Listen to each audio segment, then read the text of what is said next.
That can't happen here. That can't happen here. That was proven wrong again this week. As a second impeachment trial unfolded in Washington, D.C., with videos and new video footage not seen before of a mob of Donald Trump supporters assaulting, trashing the Capitol itself, injuring, beating on police, hitting them with flagpoles. Something that I would have thought couldn't happen there happened, and we saw it replayed. As that was going on Wednesday morning, a very troubled man walked into a clinic in Buffalo, Minnesota, with a handgun and began shooting people, killing a 37-year-old mother of two and wounding 4 others in a clinic in Buffalo, Minnesota. And people said, that can't happen here. This is not Chicago. This is not Minneapolis. Doesn't matter. It happened. And it can happen. And it will continue to happen until we come to terms with the deadly reality, the sinking reality, the downward pull created by our love of guns, our fear of each other, the poverty in this society, and the hatred that some feel and stir and feed. As long as those are all there in action, it will happen again and again and again and again. It can happen here, and it will. You've heard this saying maybe that perception is reality. Perception is reality. And I always push back against that because I want to think that reality is an objective thing. And yet, the way I perceive it is different than the way you or other people perceive it. We see things in part due to how we are ourselves, our own state of being. And we act on that perception then. I've said before, we create the world we live in by the way we live in the world. And the way we live in the world flows from the way we are inside and how that fuels our perception. And so round and round and round it goes. And sometimes we're not even aware that it just continues in this circular way. So I'm wondering, how is your vision today? How is your perspective? How is it with your soul, and how is that being played out in your life, in your world? How are you creating the world yourself? By the way you live in it, by the way you are within. Could your perspective use a lift? A break from the circular monotony that we often get caught in, especially in a pandemic, especially when it's below zero for days on end. So, maybe we join Jesus as he takes Peter and James and John up onto the mountaintop, a little break from things, a little trip to a higher plane, a higher place. Jesus takes just them. It's been hectic and busy, and they need some time. They haven't really had a chance to talk, to have a staff meeting like they maybe need. And it's just been 6 days earlier. We're talking a week here, so beginning a new week. Maybe we have sort of a creation story here beginning. It's been 6 days since Jesus told them what lies ahead of him, what awaits him in Jerusalem. The confrontation, the rejection, the suffering, the crucifixion, the dying, and the rising. And they're not sure what to do with that. But with that word still echoing in their heads, I am guessing, they come to this high place. It's a place not unlike where Moses might have met God and talked with God. It's a place not unlike where Elijah had the conversation with God. High places in Scripture are places where God shows up, where truly high-level conferences occur. And lo and behold, that's exactly what happens. And those two are suddenly there, Elijah and Moses, representing the law and the prophets, the essence of Judaism, which now Jesus is the point of convergence of this. This he will carry, this he will fulfill, at least arguably. That's what this is about, and that's what Mark is telling us. That's what the Gospels are telling us with this story. Well, overwhelmed by this scene, Peter begins to babble, as some of us do when we're nervous and we don't know what to do with ourselves. And he starts to talk about, we should build something. I could build some little sheds, some little houses for you guys. I could do that.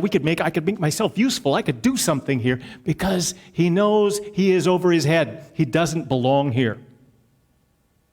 He's out of his league. And as he's talking, the story says, a cloud engulfs them.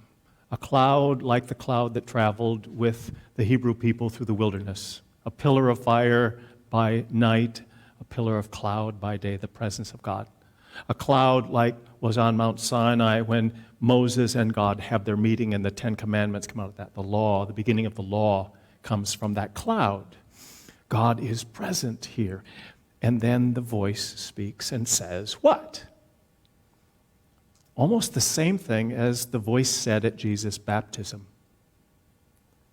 This is my Son, the beloved one. Listen to him. A word meant for those who are there as witnesses. What God is saying to Peter is, shut up, Peter, and just pay attention. Which, I need to hear that sometimes. Maybe you need to hear that sometimes. Just be quiet and listen. Think of this story not so much as a historical event, but as a sort of a stylized, symbolic, theological moment. Mark is making all kinds of connections with sacred events and moments in what's called the salvation history of the people of God. Looking back and hooking into all of those things. God is here, as we sang in our opening hymn. Mark is saying, God is here. But in the story, it is the way that Jesus shows up that is most telling.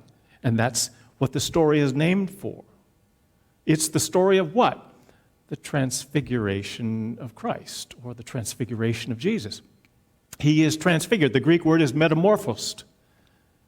Changed, dramatically changed.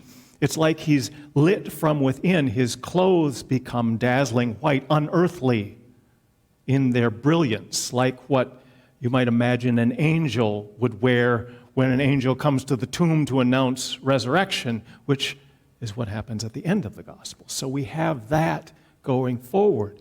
Mark is looking back to these moments, these high, holy moments in the history of Jesus' people, and looking ahead to what is to be. So, let me ask you, the story is called the Transfiguration of Christ, but is it Jesus who is transfigured?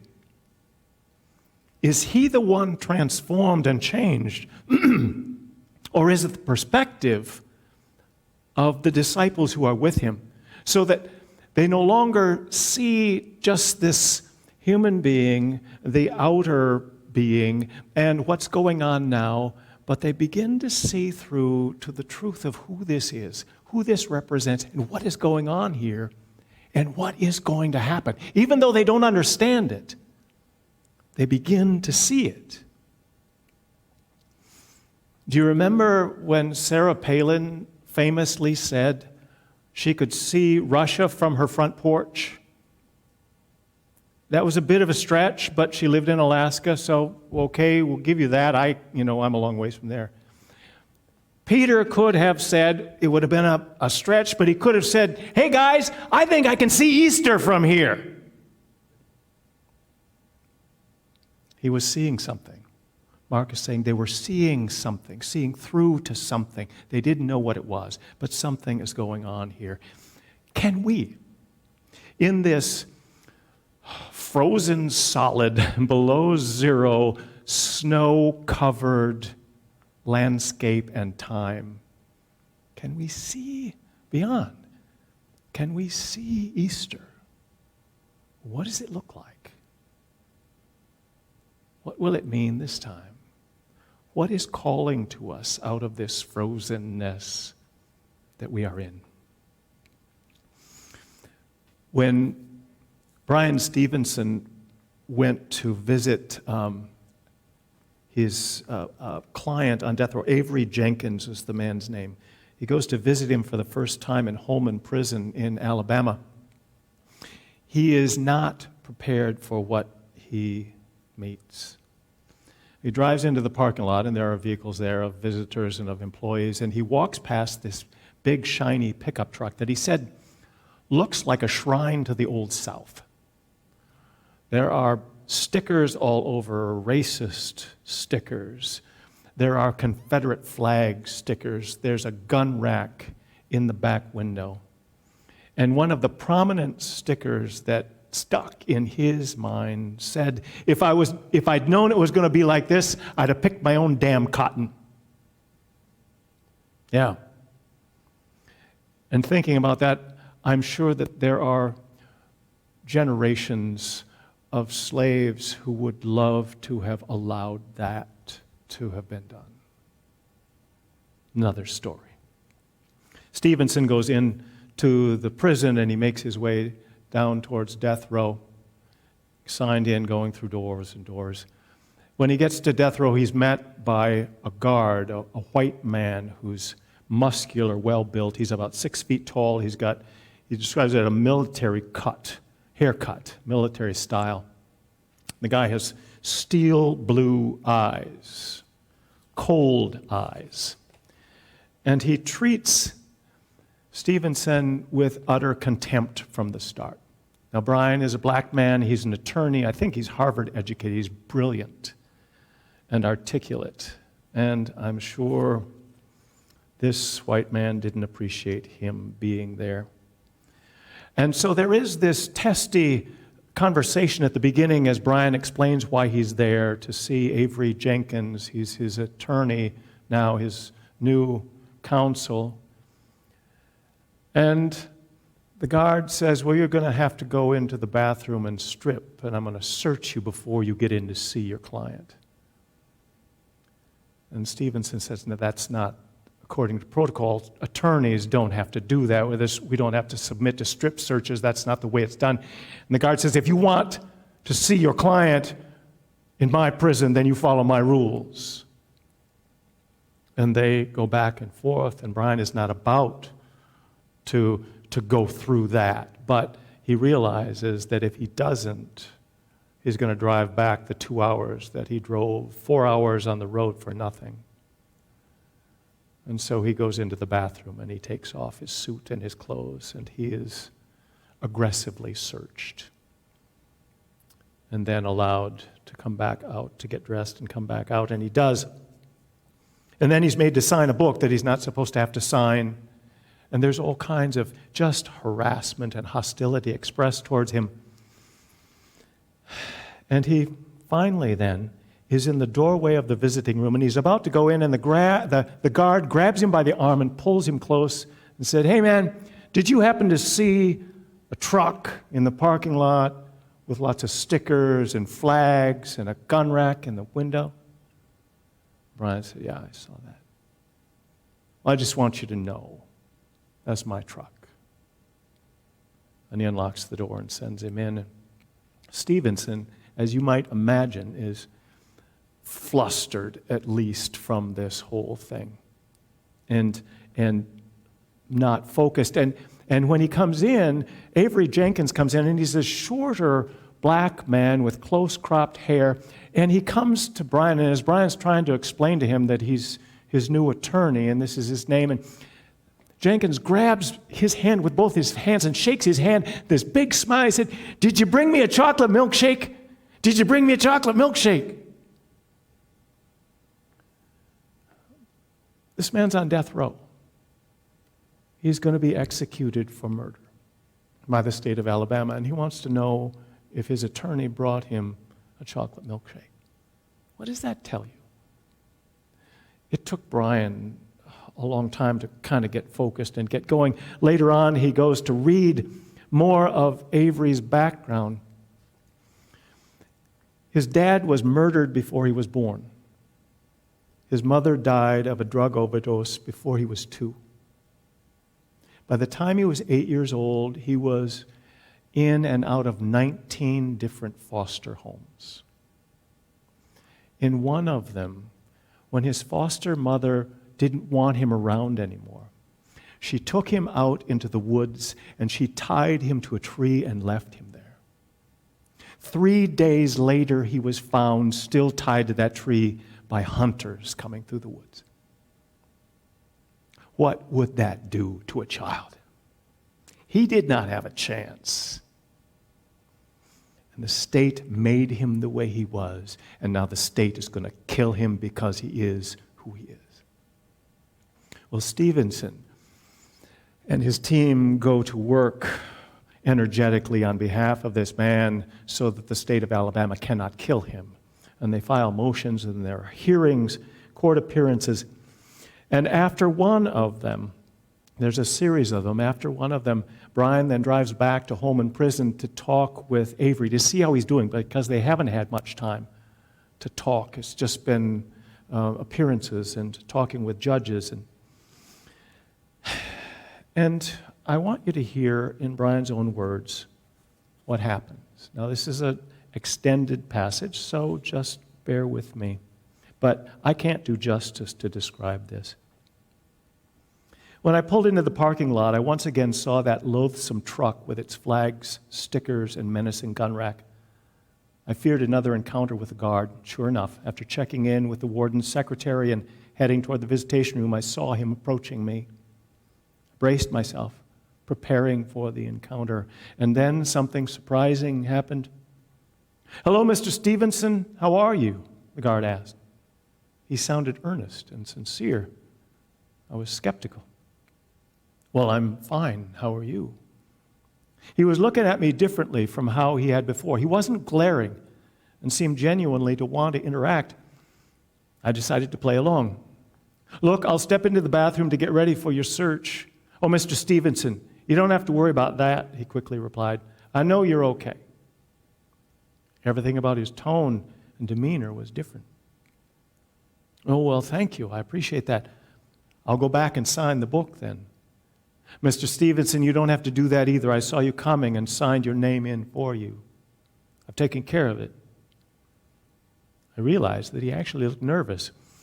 I was confused by the shift in his attitude. I thanked him and walked to the visitation room door with the officer following behind me.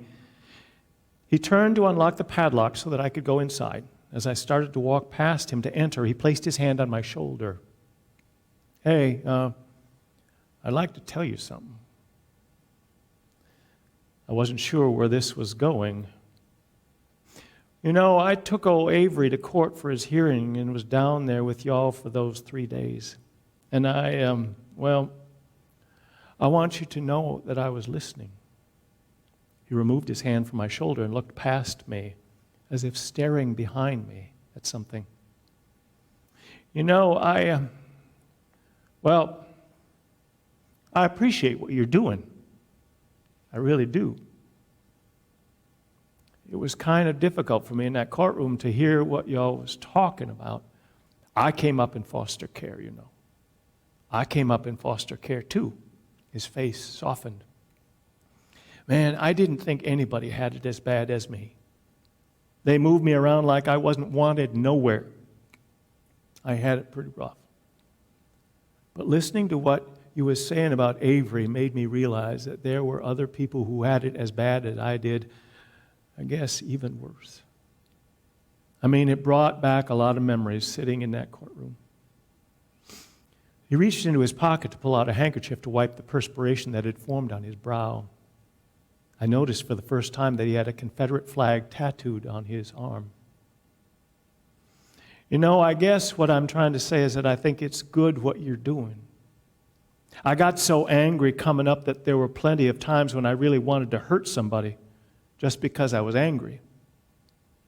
I made it to 18, joined the military, and you know, I've been okay.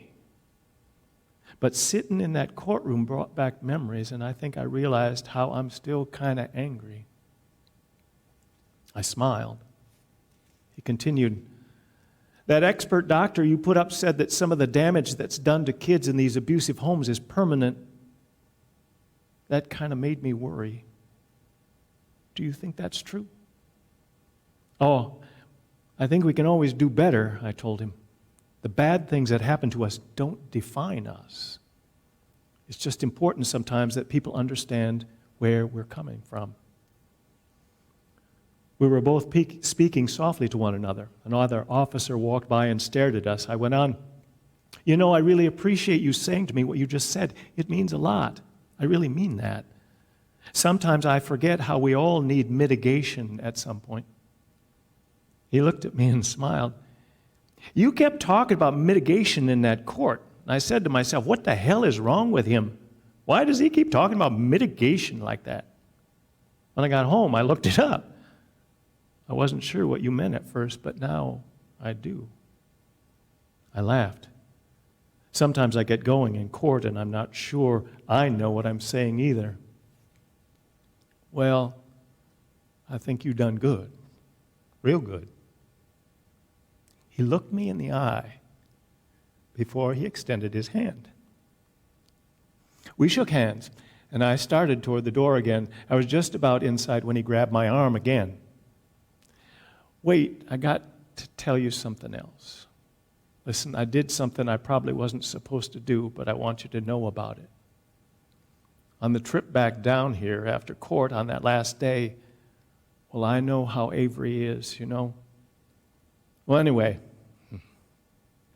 I just want you to know that I took an exit off the interstate on the way back. And, well, I took him to a Wendy's, and I bought him a chocolate milkshake." I stared at him incredulously, and he broke into a chuckle.